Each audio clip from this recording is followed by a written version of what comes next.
Chers internautateurs et internautatrices, bienvenue dans cette Trick Track TV, somme toute spéciale, puisque nous sommes en quasi-direct de Léger Différé du Festival international des Jeux de Cannes 2012.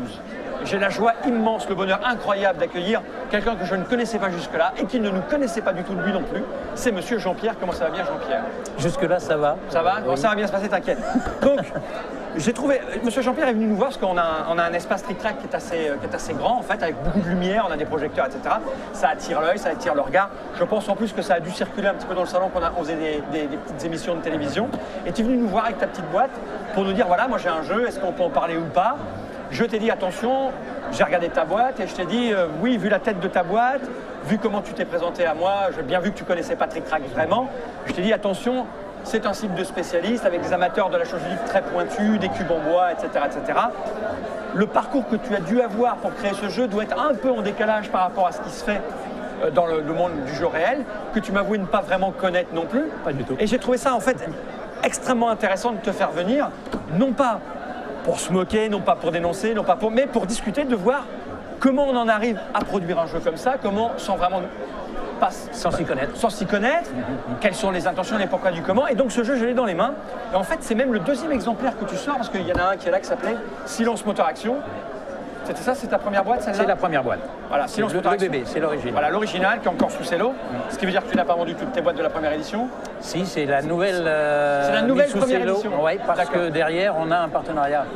D'accord. Ceux qui ont la chance d'avoir les toutes premières boîtes, il y en a quand même 800. D'accord. Donc c'est pas mal pour un premier jet. Avait un cul de boîte vierge. D'accord. Et le problème de cette boîte, c'est qu'elle est couverte de partenariats. D'accord. Parce que pour créer ce jeu, je me suis rapproché des professionnels du cinéma. D'accord. Alors là, je vais dévoiler un peu mon personnage. Ouais. Je suis un passionné de cinéma depuis 30 ans. Tu vas faire ton truc comme ça. Ouais, voilà. Tu habites dans la région? Tu habites Cannes? J'habite à Cannes une fois par an, lors du festival du cinéma. Et 2 fois maintenant, depuis qu'il y a le festival du jeu. Okay. J'habite à Bar-sur-Aube dans l'Aube, une petite ville qui est entre Troyes et Chaumont pour se situer. Et j'ai des attaches parisiennes régulièrement parce que je suis un exploitant de cinéma. Ah, tu travailles en salle? Je gère les salles de cinéma de Bar-sur-Aube. Un exploitant, c'est un... Voilà, l'exploitant, c'est celui qui s'occupe... Excuse-moi, j'adore digresser de toute façon. Il y a de moins en moins. Tu es un exploitant indépendant, fier de l'être et qui va disparaître. Il y en a de moins en moins. C'est très Et comment tu fais alors? Parce que c'est excusez-moi. J'aime bien parler de tout. C'est que des grosses structures maintenant qui gèrent les exploitations. Donc comment oui, ça se généralise de trouver des grosses structures. Les indépendants dont je fais partie ont vraiment la moelle, on va dire. Ouais. On est des passionnés. Au point d'en faire un jeu, en fait. Au point d'aboutir. Là, c'est l'aboutissement d'une carrière de 30 ans. D'accord. Mais mon expérience d'exploitant m'a fait rencontrer des réalisateurs, des distributeurs, des producteurs. Et j'ai réussi à tisser tout un lien d'amitié avec tous ces gens-là. Et puis, mes 30 ans d'expérience font que je suis maintenant au niveau national administrateur d'un syndicat professionnel. Ah ouais, d'accord. Je siège à la fédération fédération des exploitants de cinéma. Je représente les petits exploitants avec une vingtaine d'autres de mes collègues en France. Donc peut-être que des exploitants... On va regarder ce petit truc juste là après. S'il y a des exploitants qui regardent... qui rejoignent ce syndicat. Coucou, voilà. Et grâce à tout ça, j'ai pu concrétiser un rêve. Le rêve, c'est de parler des métiers du cinéma sans se prendre la tête. D'avoir un autre jeu que les quiz qu'on a. Il n'y a que ça. Alors bien sûr que le quiz est intéressant, bien sûr que le public est friand, mais si on est en famille, si on veut passer un bon moment, en ce moment, qu'est-ce qu'on sort? La Rolls des jeux pour bien s'occuper l'après-midi, on va dire un Monopoly. Ouais. Alors ça, voilà. Alors c'est là où on en arrive à l'écart qu'il y a entre le monde dans lequel tu vis et le mien et le nôtre, ceux qui nous écoutent. En fait, le Monopoly est un jeu d'il y a 75 ans, 76 ans, et en fait, depuis, on va dire en France, une quinzaine d'années, sort autre chose que le Monopoly. Le Monopoly ne sort pas plus que ça. Il y a des jeux très très modernes. Maintenant, le jeu, il sort 700 jeux par an, 2 jeux par jour, d'accord? Et le jeu couvre tous les plaisirs ludiques. Le jeu est devenu comme le cinéma. Il y en a pour tous les goûts. On peut aimer les blockbusters américains, on peut aimer le cinéma indépendant, le film tchèque, sous-titré, le film asiatique. Il y en a pour tous les goûts, tous les sentiments. Donc cette vision que le monde du jeu est un monde où on joue encore au Monopoly est une vision un peu erronée. C'est-à-dire que je vais être pris. Voilà. Donc, le truc, en fait, si tu commences à te promener ici, tu vas voir qu'il y a autre chose. Sinon, en fait, parler du Monopoly, c'est comme si on continuait à penser que les gens vont voir les films de Buster Keaton. Les films de Buster Keaton sont très très bons. On a vu l'hommage rendu par Hazanavicius avec The Artist. on se rend bien compte de l'importance qu'ont ces choses-là, mais on va voir autre chose. On peut prendre plaisir à retourner voir des films en noir et blanc, etc., mais il n'en demeure pas moins que tout a évolué et le monde du jeu a aussi évolué. Mais je comprends tout à fait la démarche d'un type qui est à fond. D'ailleurs, pour rester, à mon avis, exploitant de salle à l'heure actuelle, il faut vraiment avoir un paquet de couilles et vraiment y croire, parce que c'est difficile. Et on comprend la démarche, c'est une passion, a priori, j'ai compris, qui mène à ça. Donc, on va parler de ton jeu. Mais tu as fait un peu le tour de voir comment ça se passait autour. Quand tu as décidé d'éditer ton jeu, ça a été quoi la démarche? Tu t'es dit, je vais faire mon jeu, tu as cherché un peu ce qui existait ou pas? Tu as fouillé? J'ai cherché ce qui existait autour du cinéma uniquement. Uniquement du cinéma. Sans prendre d'autres références du tout. D'accord. C'est de dire il faut qu'on s'amuse avec les métiers, il faut qu'on rigole avec les métiers du cinéma et qu'on les découvre d'une manière vraiment ludique. Tout ça, c'était sur du papier. Pendant 2 ans en solo, j'ai imaginé, j'ai mis les petits feuillets les uns derrière les autres. Tu as joué à d'autres jeux? Tu as essayé des jeux? Pas énormément, non. Non. Je suis focalisé dans quelque chose qui doit être nouveau et qui, pour être nouveau, ne doit pas être académique. D'accord. Mais tu sais, enfin, on va digresser, mais la règle générale en art, c'est de comprendre ce qui est académique, donc le faire. Quand tu es étudiant en art, une des choses que tu fais, c'est, en tout cas en première année, c'est de reprendre des tableaux célèbres et de les refaire à la manière de... Pour comprendre. Et une fois que tu l'as compris, tu peux le détruire. Donc, je me dis, moi, compris. Je me dis, moi, c'est rigolo de ne pas vouloir voir ce qui se fait pour innover. Parce que tu vas peut-être retomber, on va le voir, je ne sais pas du tout comment ça fonctionne. Mais peut-être que tu as fait des mécanismes qui ne sont pas aussi originaux que ça, ou qui étaient originaux. Parce que si tu t'es arrêté au Monopoly ou au quiz, c'était original il y a 30 ans, ça a drôlement évolué depuis. Et donc tu t'es refusé à essayer Je me suis refusé pour rester dans notre univers. En disant on va essayer de trouver quelque chose de fort. Maintenant, après avoir, pour répondre à ta question de base, à quel moment il y a eu le déclic? C'est quand tous mes petits papiers ont été assez conséquents, j'ai frappé à la porte des institutionnels, la Fédération des exploitants de cinéma, en leur disant, voilà, j'ai une idée, je sais que ça va coûter cher, je ne peux pas la financer tout seul, est-ce que vous seriez partenaire? J'ai posé la même question à la Fédération des distributeurs de films, en disant, j'ai une idée pour valoriser nos métiers, pour les faire connaître, est-ce que vous pouvez m'aider? On m'a dit oui aussi. Le syndicat des théâtres cinématographiques, alors là c'était beaucoup plus simple, je suis administrateur. Donc ça a convaincu tout seul? J'ai convaincu mon président et qui m'a dit, sur un simple échange téléphonique, je te fais confiance. Tu me dis juste combien pour pas que ce soit énorme. J'ai dit non, ça va être raisonnable. J'ai dit à tout le monde, ça va être raisonnable. Et tout le monde m'a accompagné. Et c'est là où j'ai téléphoné à un ami. Je m'appelle Jean-Pierre. Il s'appelle Denis Bardiot. Il était venu dans ma salle présenter un de ses films. Denis, c'est un scénariste, réalisateur, dialoguiste. J'avais besoin de construire les vraies anecdotes de cinéma. Pour que dans le jeu, on trouve des vraies anecdotes qui soient à l'origine d'un fonctionnement pour gagner ou perdre de l'argent. J'ai téléphoné à un autre ami que j'avais lui aussi croisé sur son tournage, qui s'appelle Emmanuel Malka, storyboarder de son état. Son graphisme était excellent à mon sens et je lui ai dit, est-ce que tu voudrais rentrer dans l'aventure, me dessiner tout ce dont on va avoir besoin? Il m'a dit, pour toi, pas de problème, on y va, on ne cherche pas à gagner, on cherche à surprendre. Donc c'est notre philosophie. Mais pas surprendre qui? Surprendre peut-être nous-mêmes.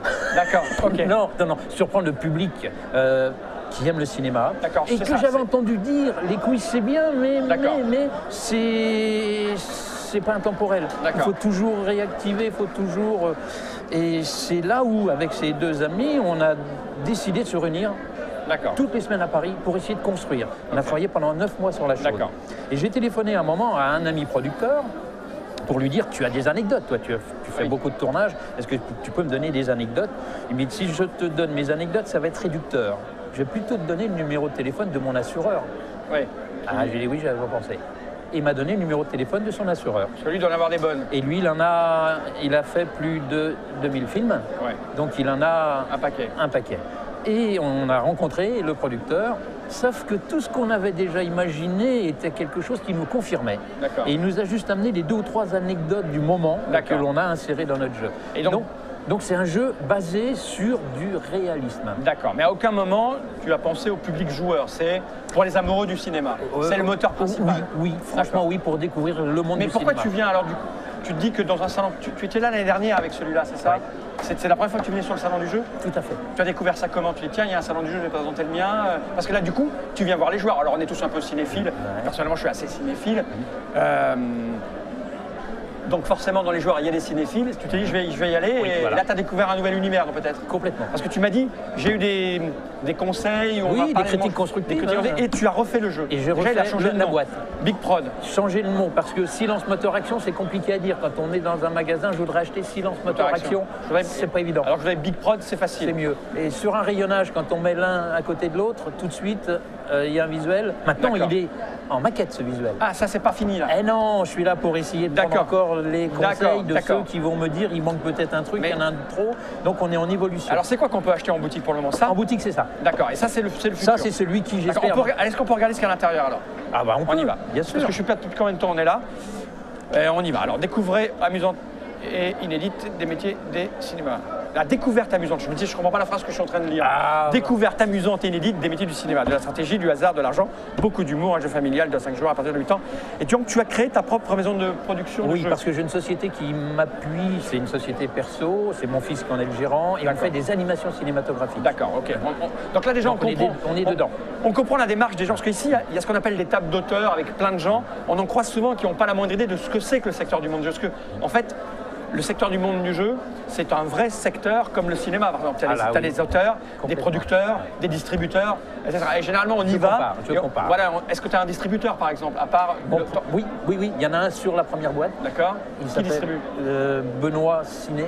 Il est vendeur de popcorn. Voilà, donc ça n'a rien à voir avec...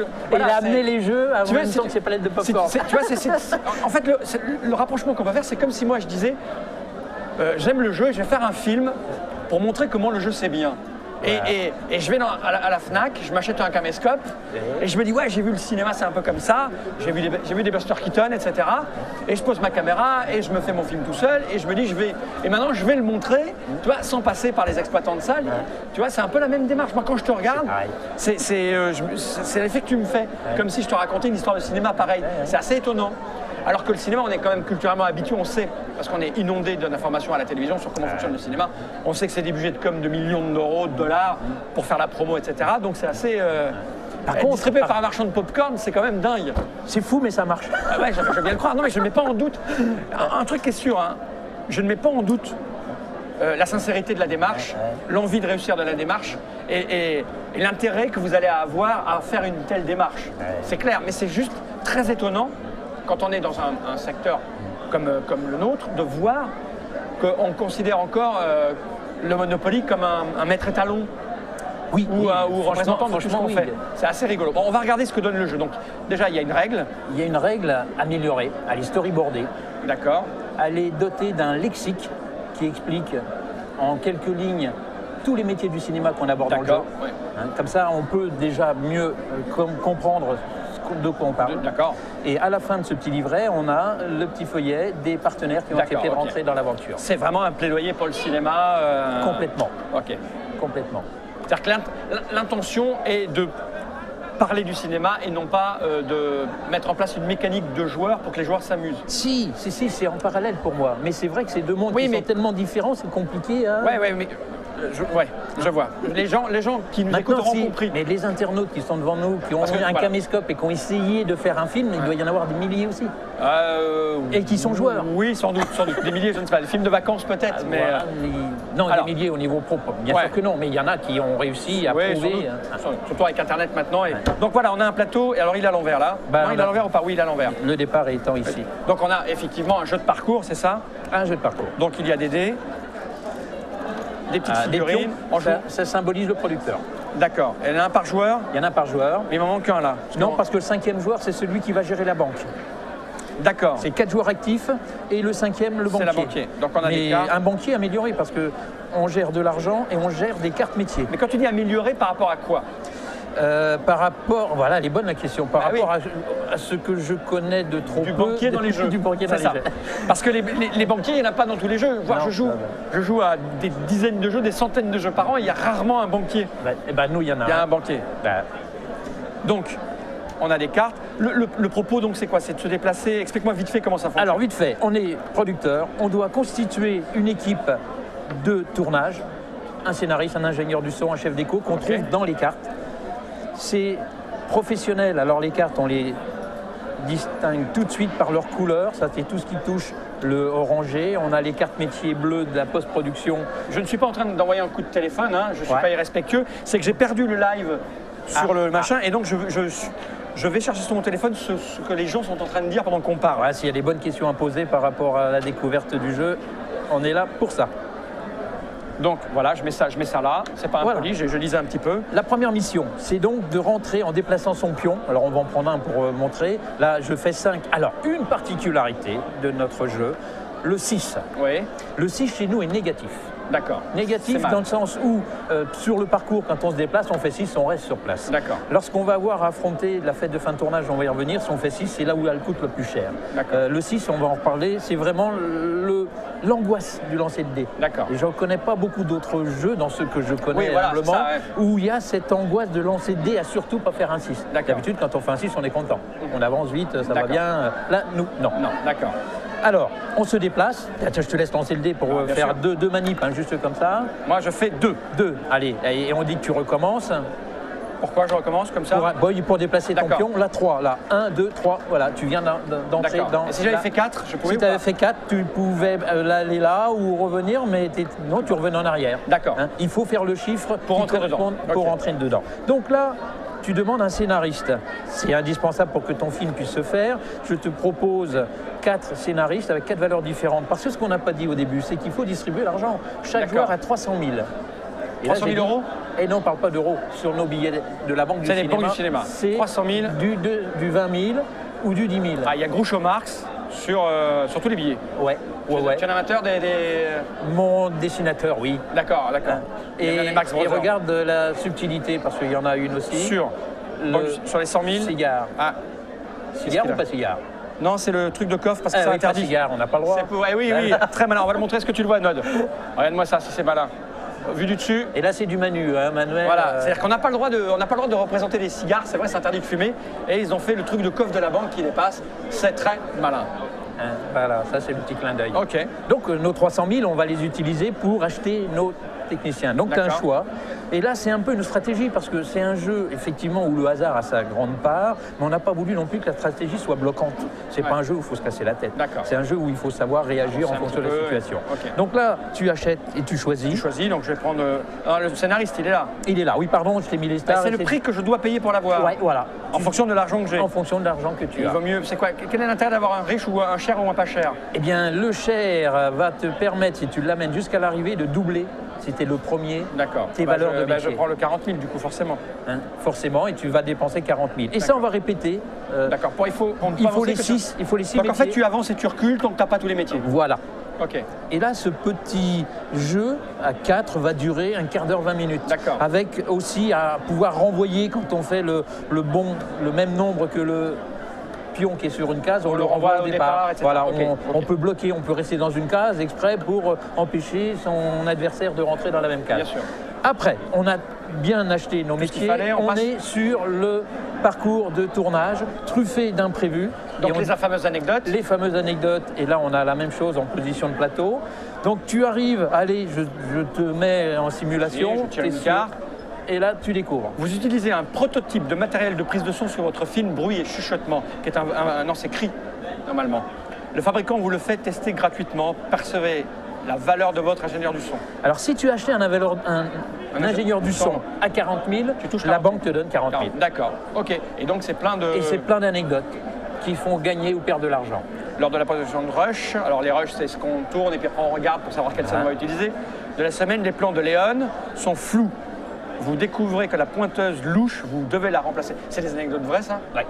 Sincèrement, sans déconner, oui.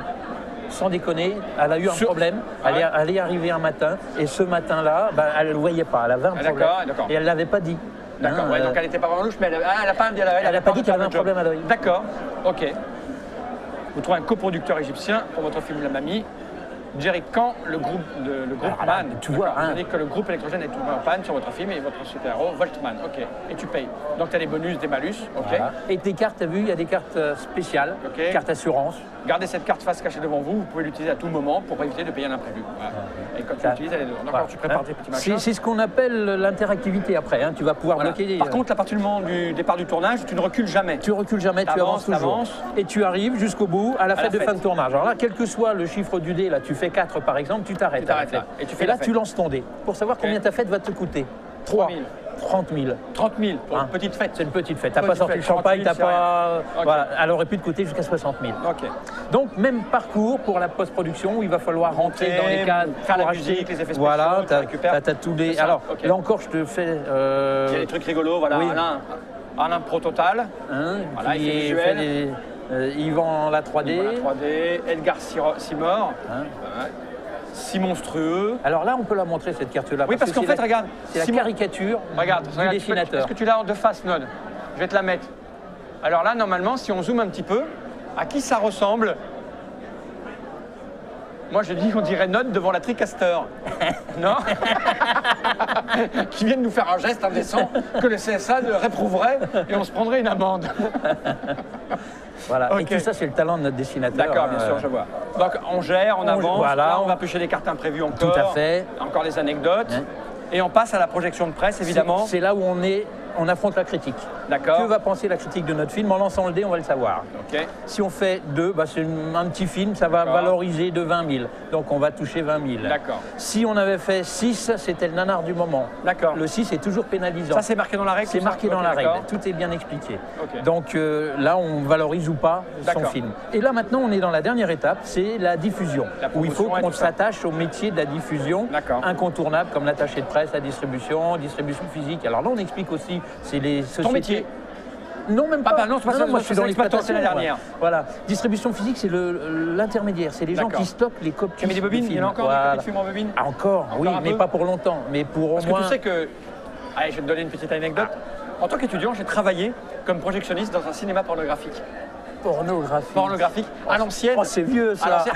Mais on faisait du traditionnel, c'était les années 80. Ah ouais. 82, 83. On faisait des projections de traditionnel de temps en temps parce qu'on était étudiants au Et le Beaux-Arts. 23h, c'était... Voilà, et on faisait des projections à l'ancienne où tu regardais comme ça, t'attendais le petit machin pour basculer sur le deuxième projecteur. Bienvenue au club. Voilà. Et alors le truc, c'est que pour les films pornographiques, tu sais, les bobines, elles tiennent quoi, 45-50 minutes de film maintenant. 20 minutes, je corrige, mais c'est pas grave. Non, sur les Ah, sur la les grande grosses, capacité, ouais, d'accord. Et on avait la flemme sur les films de cul de monter, regarder. Donc on gavait la bobine, elle débordait. Donc les films étaient amputés de 30. Et comme ça, tu pouvais rester dans la salle Voilà, pour tout voir. non, nous on n'arrêtait pas de faire des conneries. Enfin bref, c'était très rigolo, c'est une anecdote sur ma jeunesse. C'est sympa, C'était assez amusant. sympa. Donc voilà, donc on arrive à l'exploitant Voilà. et puis. Mais non, stop, Ah, d'accord. là, il y a un rebondissement. Autant Ok. là, on a acheté ces métiers-là, on les achète pas. D'accord. On mise sur leurs compétences. Ok. Donc là, tu vas miser une somme, quand tu es rentré dans la case, entre 10 et 40 000. D'accord. En lançant ton dé, allez, tu me dis combien tu as misé là, J'ai mis 20 000. 20 000 sur ton distributeur. Tu fais un chiffre impair, bah, tu gardes ta mise. D'accord. Si tu avais fait un chiffre pair, tu multipliais ta mise par 2. D'accord. Et si tu avais fait un 6, tu perdais ta mise. D'accord, ok. Donc il y a un rebondissement sur les 4 derniers métiers. d'accord, un peu de un hasard. peu de pari. Ok, d'accord. Et puis là, donc, tu peux faire ton parcours pour aller jusqu'à la salle. D'accord, pas mal. En essayant de T'arrives des t'arrêter choses, sur les au Beaux-Arts. récompenses En festivals. essayant, c'est le dé. C'est le dé, c'est le dé, c'est le hasard. Voilà. T'essayes pas, c'est le Non, hasard. c'est le hasard. Donc t'avances. Et là, il faut éviter quelque chose d'important. Méga upload dans ta face. Et la piraterie. Alors la piraterie te coûte 50 000. Sauf si tu as eu la chance d'avoir La petite carte la anti-piraterie. petite carte anti-piraterie D'accord. aux couleurs de l'ALPA, l'association de lutte contre la piraterie D'accord. audiovisuelle, qui a agréé le jeu, d'accord. qui a apprécié qu'on parle de la piraterie D'accord. et qui nous a donné sa carte blanche pour utiliser le logo. D'accord.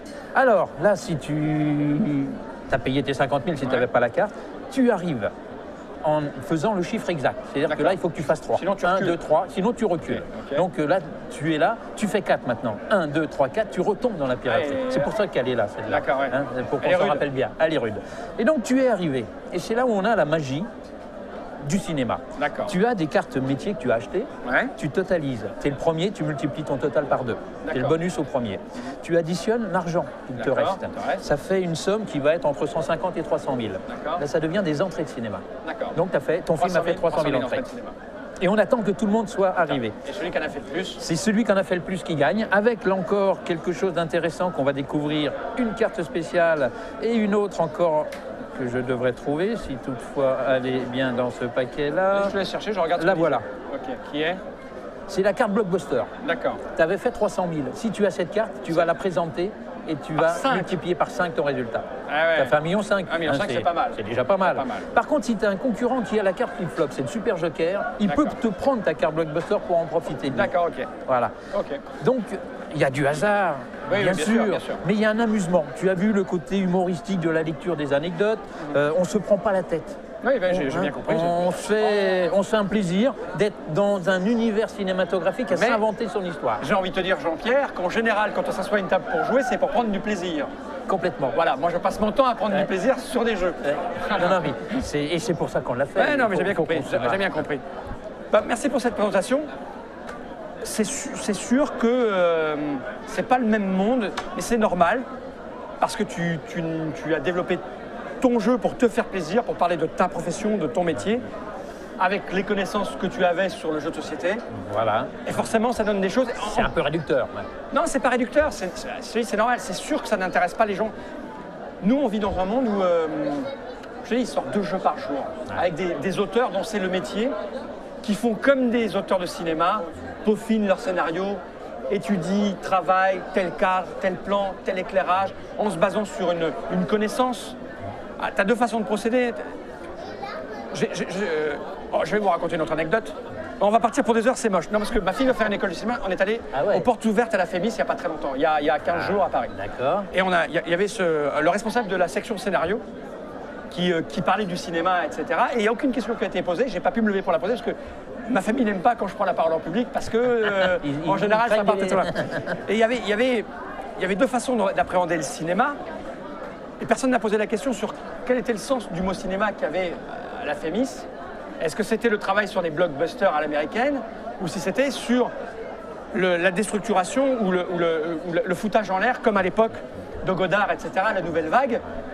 Quelles sont nos intentions? Et en fonction, où on va diriger, fonction de l'envie et de l'intention que tu as, tu ne fais pas la même chose, tu n'as pas le même travail et tu ne débouches pas sur le même résultat. Et donc, tes intentions n'étaient pas les mêmes que celles des auteurs qui travaillent dans le monde du jeu, qui ont d'autres envies et d'autres besoins. Et forcément, le résultat ne s'adresse pas au même public. Ce n'est pas mal, ce n'est pas mieux, c'est autre chose. C'est autre chose pour un public qu'il faut chercher, qu'il faut trouver. Voilà. Alors le truc c'est pas amusant, mais le truc qui est étonnant, c'est que nous, avec Trick Track, les joueurs qu'on fréquente, ont envie de proposer une autre alternative que celle à laquelle toi tu penses. C'est-à-dire que toi tu as analysé un monde, qui est le Monopoly, qui est tout ça, et tu proposes un jeu qui a ces caractéristiques-là, alors que nous, on se bat.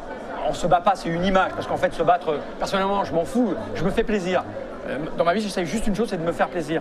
Mais on va vers un monde qui est pas contre celui-là, mais qui est autre chose que celui-là. Et c'est assez étonnant et extrêmement intéressant, je trouve, de savoir pourquoi, comment on en arrive là, comment faire pour que, etc. Et je trouve toujours intéressant de discuter avec des gens pour comprendre comment ils en arrivent à faire des choses comme ça. Et ce qui est amusant, c'est est-ce que tu as un peu maintenant, depuis que tu es là, ou un peu regardé les trucs modernes qui se faisaient ou autres? Est-ce que tu as essayé de jouer à des jeux? Parce qu'il y a des jeux sur le cinéma. Il y a des vrais jeux d'auteur sur le cinéma, comme Trauma, qui est un jeu où tu essayes de monter ton film, où tu vas chercher le meilleur acteur, etc. Mais c'est des mécaniques plus modernes, plus joueurs, des mécaniques assez récentes. Donc ça existe assez, pas que des questions. C'est pas un parcours, mais tu vas te battre, tu vas faire des enchères. Tu vois, c'est un coup de producteur, c'est-à-dire moi j'achète. C'est pas un jet de dés qui va te décider de ce que tu vas faire pour avoir un auteur ou pas, un tel acteur ou pas. C'est tu as un budget et tu vas faire des mises avec ton argent. Je te donne 10 000 si tu viens jouer dans mon film, moi je te donne 15 000. C'est déjà plus proche d'un fonctionnement réel de jouer avec des enchères, puisque c'est le fonctionnement du vrai producteur, de mettre des sous. Et alors comme tu as raboté sur ton budget, tu vas dire merde, putain, j'ai claqué tout mon budget pour avoir une vedette principale, la vedette féminine, je vais la payer moins cher. Ou alors je vais payer le monteur moins cher. Et là, les ennuis arrivent, tu as un monteur moins cher, tu vas trouver l'équipe, tu vois. Il n'y a pas que des dés qui fonctionnent. Mais bon. Enfin bref, mais j'ai pas voulu faire ce qui existait. Voilà. Mais de toute façon, que ça se connaît. Le truc, c'est si tu n'as pas pris de risque, a priori, l'histoire que tu m'as racontée, tu n'as pas pris de risque financier. Tu as couvert, tu as une structure pour distribuer, tu as des gens qui t'ont dit d'accord, ça va s'aller sur un cursus spécialisé.